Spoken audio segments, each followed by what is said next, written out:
Welcome to Tenor Tech, where I solve the problems you didn't even know you had.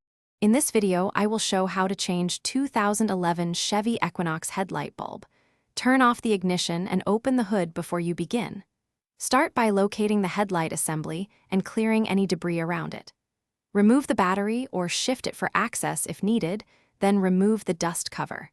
Handle the bulb only by its base and install the replacement until it clicks in place securely. Next, we focus on removing the old bulb safely and efficiently. Start by locating the bulb socket at the rear of the assembly and turn it counterclockwise. Carefully pull the socket and the bulb straight out, supporting the wiring harness to prevent strain. Check the socket for any signs of corrosion or heat damage, and clean the area with a soft cloth if necessary before fitting the new bulb into place. Now install the new bulb and verify operation. Hold the bulb by its base and align the tabs with the assembly slots, then push it straight in until it seats fully.